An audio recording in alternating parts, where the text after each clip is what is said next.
Nalazwi was a simple young woman in Ikania City, running a small tailoring shop on the corner of a busy street. Every day she stitched clothes with hope in her heart, dreaming of a life that went beyond the four walls of her shop.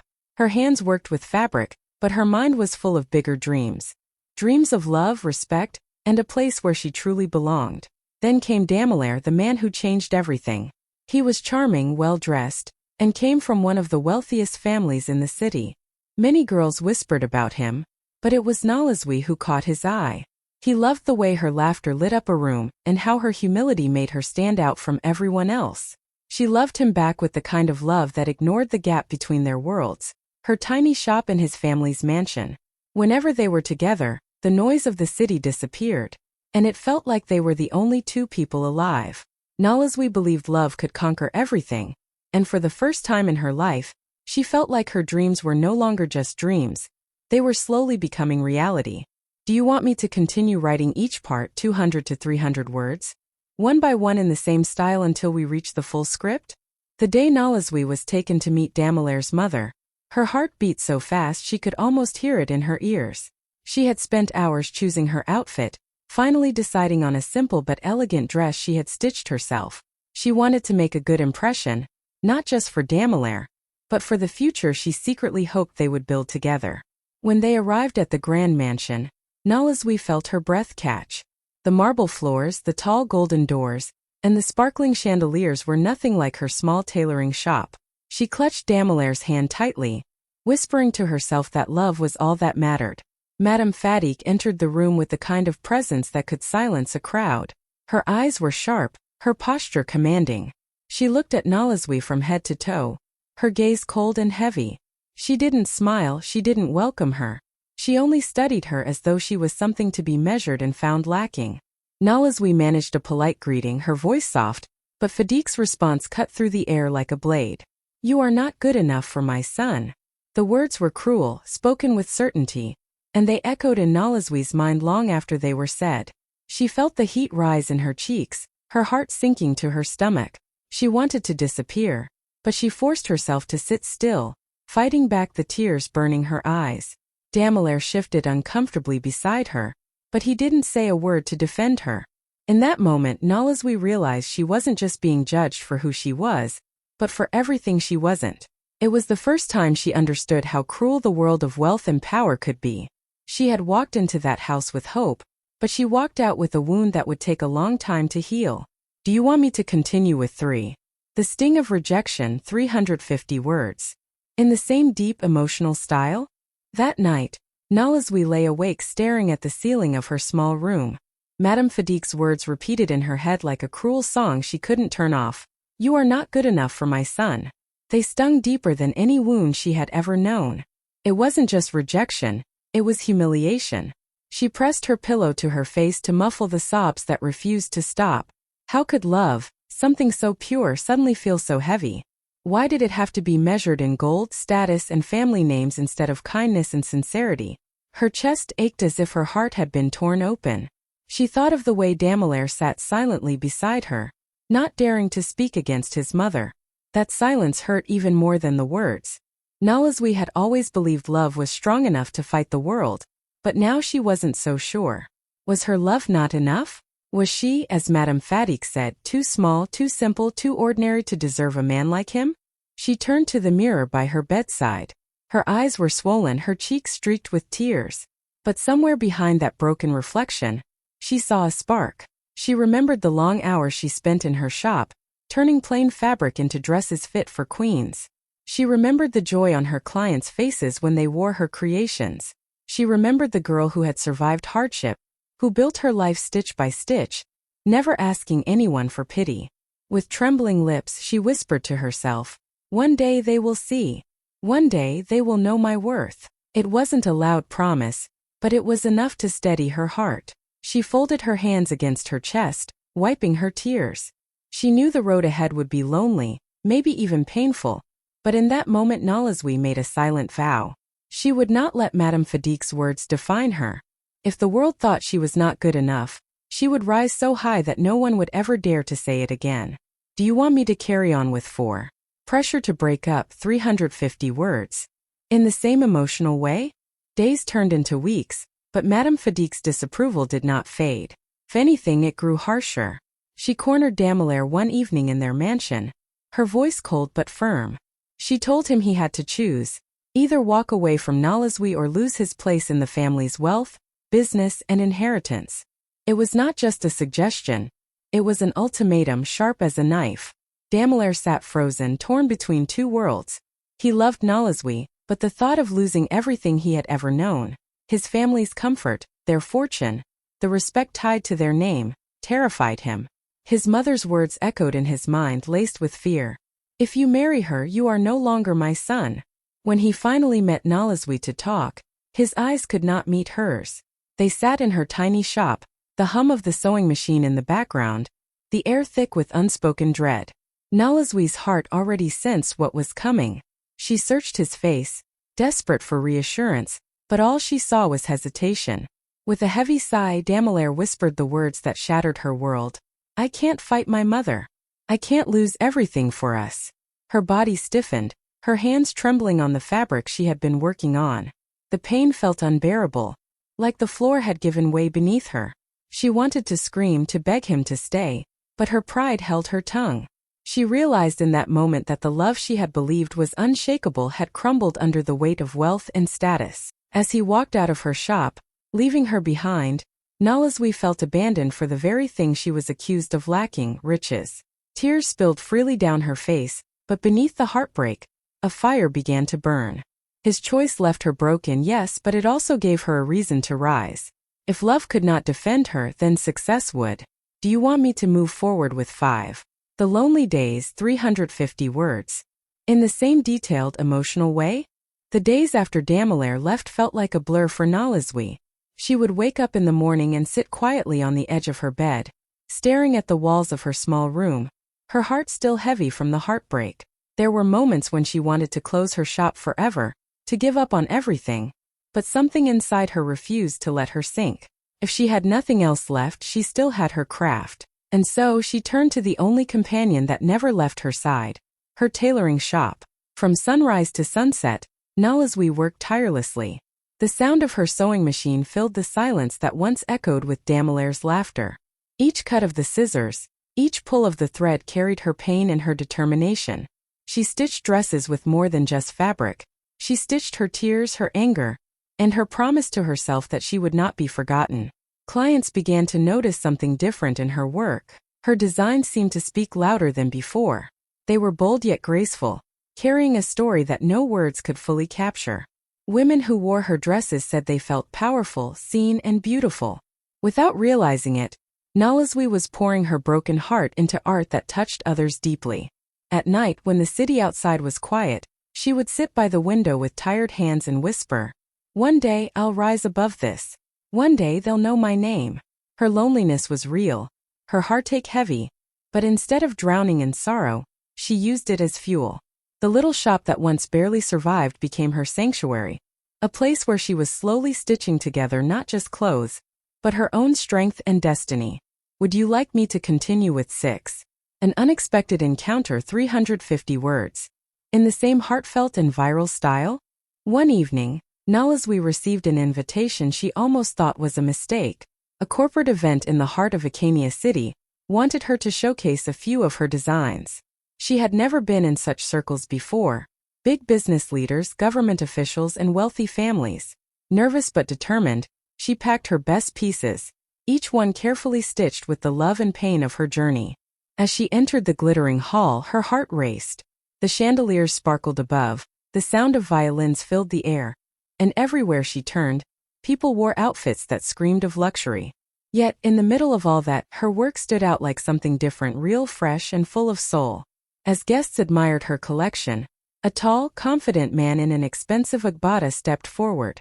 His presence made people clear the way without him even asking.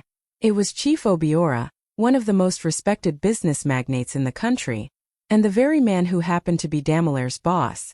Nolazwi's breath caught when she realized who he was. She bowed politely, but to her surprise, Obiora smiled warmly. He studied her work with genuine interest, touching the fabric, looking closely at the details. "Who made these?" he asked.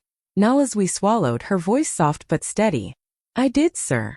Obiora raised his eyes to hers and nodded with admiration. This is not just tailoring. This is art. You have a gift, young woman. For a moment, Nalazwi felt seen in a way she never had before. Not as not good enough, not as someone from the wrong side of wealth, but as a creator, a woman of value. Obiora didn't just admire her designs. He admired the strength and grace he could see in her eyes. That night, Nalazwi walked out of the hall with something new. Hope? She had no idea that this unexpected encounter would change the course of her life forever. Do you want me to continue with 7? From client to confidant, 350 words. In the same emotional and engaging tone?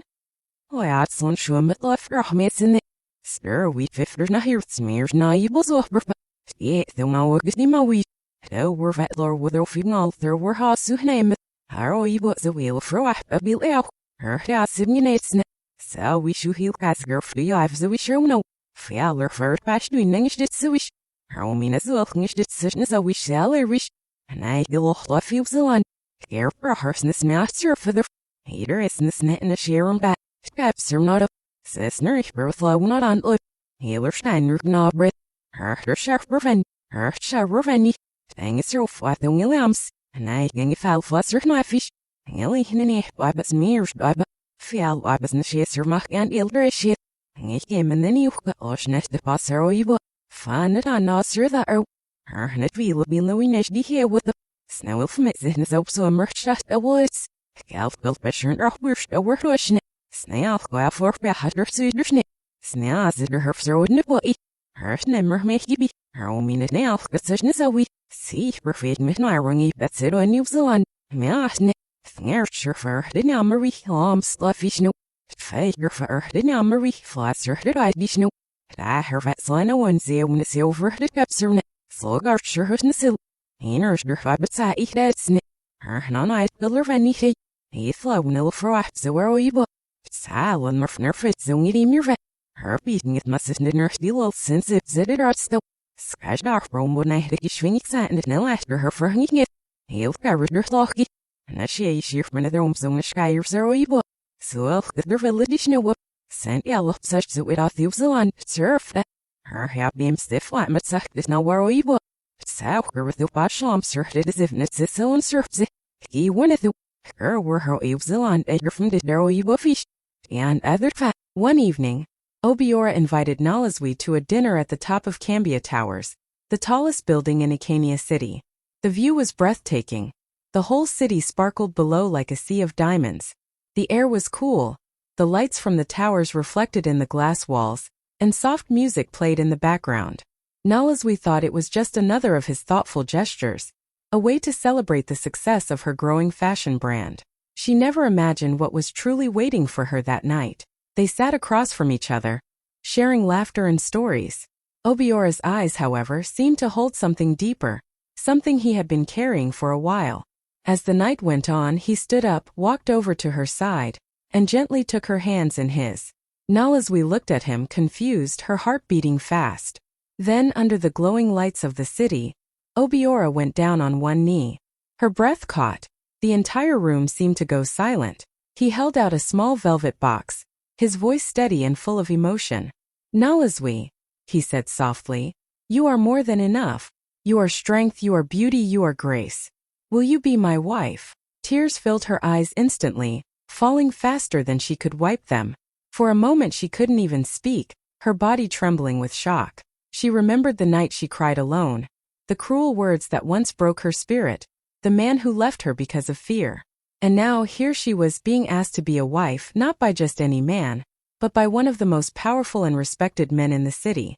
Her tears were not just because of love. They were because life had turned her pain into glory. Through her heartbreak, she had been led to this moment, to a man who saw her worth. With shaking hands and a smile through her tears, Nalazwi whispered, yes. Do you want me to continue with 9? The wedding announcement, 350 words. In the same emotional, viral style? The news of Nalazwi's engagement spread like wildfire across Ikania City. Obiora was not just any man. He was a name everyone respected, a man whose businesses reached every corner of the land. So when the wedding invitations began to arrive in gold-trimmed envelopes, people paused, gasped, and whispered in disbelief. The bride's name was the one no one had expected, Modezzy, the humble tailor from the busy streets. In markets, in offices, in salons, her story was on everyone's lips. People marveled at how the woman once cast aside had captured the heart of such a powerful man. Some called it a miracle, others called it destiny. But the loudest reaction came from the home of Madame Fadik. When the invitation card landed on her polished marble table, she picked it up carelessly, until her eyes fell on the names. Her son's boss, Chief Obiora. And beside his name, written in shining gold letters, was Nalazwi's. For a moment she thought her eyes deceived her. She read it again, her hands trembling slightly. The woman she had once mocked, the woman she had dismissed as not good enough, was about to walk down the aisle with the very man her son bowed to every single day. Her jaw dropped, her pride shattered into 1,000 pieces. She had fought so hard to keep her son away from Nalazwi, and yet here she was, not only rising higher than she ever imagined, but stepping into a life Fadik herself could never have denied was extraordinary. Damilar heard the news too. When he saw the card, his chest tightened. The woman he abandoned out of fear had found a love stronger than anything he could have offered. And it was no secret, the whole city knew. Icania buzzed with excitement. The wedding was not just an event, it was a statement. A story of rejection turned into honor, of pain turned into triumph. Do you want me to move forward with 10? The grand wedding day, 350 words. In the same powerful emotional style? The day finally came, and Icania City had never seen a wedding like it. The grand hall chosen for the ceremony shimmered with gold and ivory decorations, every corner glowing under crystal chandeliers. Fresh roses lined the aisles, their sweet scent filling the air. Drummers stood at the entrance, their hands poised, ready to announce the moment everyone was waiting for. Guests began to arrive in breathtaking African attire, rich silks, oak beads, and head wraps so tall and colorful they looked like crowns. It wasn't just a wedding. It was a festival of beauty, culture, and pride. The hall buzzed with whispers as powerful business leaders, politicians, and celebrities took their seats. Everyone wanted to witness the love story that had already become the talk of the city. At the front, Chief Obiora stood tall and dignified, his agbada glistening with gold embroidery. His calm smile showed confidence, but his eyes sparkled with anticipation as he waited for the woman who had captured his heart. Then the sound of drums filled the air, deep, rhythmic, commanding. The dancers moved in perfect harmony, clearing the way for the bride. Outside, Nalazwi's car pulled in slowly. The crowd leaned forward, eager to catch a glimpse. Even before she stepped out, the atmosphere shifted. It was as though everyone could already feel the power of her moment. The doors of the car opened and gasps filled the hall. Though she hadn't yet appeared, the anticipation was thick. Guests whispered to each other, "She's here, she's here." All eyes turned toward the entrance, hearts pounding in sync with the drums. Madame Fadik sat stiffly in the front row, her eyes glued to the doors. She thought she was prepared, but nothing could prepare her for the sight she was about to see. This was not the girl she once insulted. This was a woman reborn, about to walk into glory. Do you want me to continue with 11? Her entrance in splendor, 350 words. In the same emotional cinematic style? The doors of the hall opened wide, and for a moment, the entire room fell into silence. Then she appeared, Nalazwi, the bride, glowing like the sunrise. She stepped out slowly, every eye fixed on her.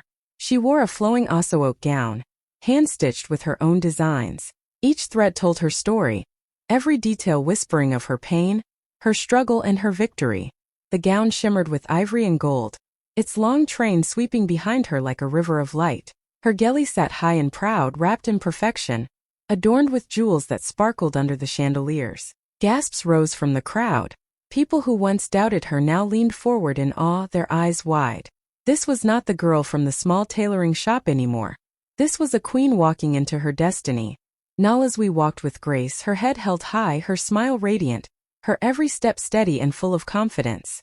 She was not just walking toward a man. She was walking toward a new life, a new name, a new chapter. The drummers played louder, their beats echoing through the hall. Dancers swirled around her, showering her with petals of red and white roses. Nalazwi's eyes glistened, not with sadness this time, but with joy she could barely contain. She had cried many tears before, but today her tears were diamonds of triumph. As she moved down the aisle, she caught glimpses of faces in the crowd, some beaming with pride, others stunned into silence. And then her eyes fell on Madame Fatigue, seated stiffly at the front. Nalazwi's smile never faltered. She didn't need words, her presence said it all. I was always enough. Every step felt like rebirth, every heartbeat like a song of freedom. This was not just a wedding entrance. This was the moment Nalazwi rose from rejection to glory. Do you want me to continue with 12? Madame Fatigue's shock, 350 words. In the same powerful emotional way? Madame Fatigue sat in the front row, her back stiff, her eyes fixed on the aisle. At first, she tried to keep her face calm, but the moment Nalazwi appeared, her mask broke. Her lips parted slightly, her eyes widened, and her chest rose and fell sharply. She could not believe what she was seeing. The same woman she once dismissed as not good enough was now walking down the aisle in splendor, dressed like royalty, glowing with dignity and pride. The hall erupted with admiration, but Fatigue could only hear the echo of her own cruel words from the past. Every stitch on Nalazwi's gown seemed like a direct answer to her insult. The grace in Nalazwi's steps, the strength in her smile, and the joy in her eyes were a living reminder that rejection had not destroyed her. It had only made her stronger. Her hands gripped the edge of her seat tightly as Nalazwi walked past. And then came the final blow. Chief Obiora, the billionaire her son worked under, reached out and took Nalazwi's hand. Together they moved forward hand in hand, a picture of power and love. The sight was almost unbearable. Fatigue's mind raced. She thought of her son Damelaire, who once had this very woman's love and let it slip away because of her pride and pressure. Now here she was, not only marrying a man greater than her son but also becoming the wife of the very boss Damelaire bowed to every day at work. The humiliation burned in her chest like fire. Around her, guests clapped and cheered, their admiration for Nalazwi clear. Fatigue felt smaller with each cheer, each smile, each approving glance. She lowered her head, her pride collapsing, her words haunting her like a curse. The woman she had tried to break was now untouchable. And in that moment, Madame Fatigue realized the truth. The girl she rejected had become the woman everyone now celebrated. Do you want me to continue with 13? The vows that shook the hall, 350 words. In the same emotional and dramatic way? The ceremony reached its most sacred moment. The hall grew quiet as the officiant invited Obiora and Nalazwi to speak their vows. The drummers softened their beats, and the dancers stood still, the air thick with anticipation. Nalazwi's hands trembled slightly as she held Obiora's, her heart pounding. She had dreamed of love, lost it, cried for it, and now here she was, about to seal a love story greater than anything she ever imagined. Obiora looked into her eyes, his voice calm yet powerful enough to touch every soul in the hall. Nalazwi, he began, his words echoing through the room. From the moment I met you, I saw more than beauty. I saw strength, I saw grace, I saw a woman who turns pain into art. Where others saw not enough, I saw everything. You were always more than enough. The moment those words left his lips, the hall erupted in applause. People rose from their seats, clapping, cheering, some even wiping tears. The sound was overwhelming, a roar of celebration that seemed to lift the roof. Nalazwi couldn't hold back her tears. They streamed freely down her cheeks, but these were not tears of sadness, they were tears of healing. For years she had carried the weight of rejection, the sting of cruel words, the silence of abandonment. And now, in front of the very people who once doubted her, she was being declared worthy, loved, and celebrated. Her voice cracked as she whispered her vows back to him, promising loyalty, love, and partnership. But what mattered most wasn't just the vows themselves. It was the way her heart finally felt at peace. She was no longer the girl begging to be accepted. She was the woman chosen, honored, and cherished. As the cheers filled the hall, Nalazwi smiled through her tears. This was more than a wedding. It was redemption. Do you want me to continue with 14? The bitter realization, 350 words. In the same emotional, cinematic tone, Damelaire sat among the guests, but he wasn't really present. His eyes followed Nalazwi with every step, every smile, every glance she shared with Obiora. Each second felt like a knife twisting in his chest. He remembered how she used to look at him with that same sparkle, how her laughter once filled his empty days. And now she was out of reach, standing before the world as a bride, glowing in love and honor that should have been his to protect. Regret washed over him like a heavy tide. He had chosen wealth, safety, and his mother's approval, but in the process he lost the only woman who truly loved him for who he was. His mother, Madame Fatigue, sat in the front row, her face stiff, but her heart was collapsing inside. Every word Obiora had spoken earlier replayed in her mind like a sharp echo. You were always more than enough. Those words weren't just vows. They were an open wound for her. They exposed the lie she had built her pride upon. She had once mocked Nalazwi, telling her she wasn't good enough. Yet here she was, being celebrated by a man greater than her son, in front of the same society she had tried to impress. Fadik's head slowly bowed, not out of reverence but out of shame. Her pride had destroyed her son's happiness. She had pushed away the woman who would have stood by him, built him, and loved him beyond riches. And now, in this hall filled with drums and joy, all she could feel was humiliation. The whispers among guests only deepened the sting. Everyone could see that the woman she despised had risen higher than she ever dreamed. For Damelaire, the realization was too heavy to bear. He tried to clap, to smile, but his hands froze. His heart screamed with a truth he couldn't deny. He had lost Nalazwi forever. Would you like me to finish with 15? Legacy of Triumph, 350 words. In the same powerful emotional style? Soon after the wedding, Nalazwi's story spread like wildfire across Acania City. People couldn't stop talking about the young woman who had once been dismissed, humiliated, and told she wasn't good enough. The girl from a small tailoring shop had walked down the grandest aisle the city had ever seen, hand in hand with a man of immense power and respect. Her beauty, grace, and confidence inspired everyone who heard her story. In markets, offices, and homes, people whispered about her journey, from heartbreak to triumph, from rejection to glory. Mothers told their daughters, never let anyone tell you your worth. Nalazwi was rejected, and look at her now. Friends shared the story on social media, and soon, it became a symbol of hope and resilience. Everyone saw that pain and rejection were not the end. They could be the beginning of something greater. Nalazwi herself walked through life differently after that day. She no longer carried the weight of doubt or the shadow of Fadik's harsh words. Every glance she received, every smile she shared, reminded her that she had risen above it all. She had turned heartbreak into power, humiliation into pride, and loneliness into love. Her wedding was not just a celebration of marriage. It was a celebration of her courage, her dignity, and her destiny. Acania City would remember Nalazwi for years, not just as a bride, but as a woman who proved that rejection can be the seed of greatness, and that true strength is shown not in avoiding pain, but in rising above it with heart, grace, and unstoppable determination. This completes the full script for your title in the emotional viral style you wanted. If you like, I can now help create a hyper-realistic African wedding image to match this story.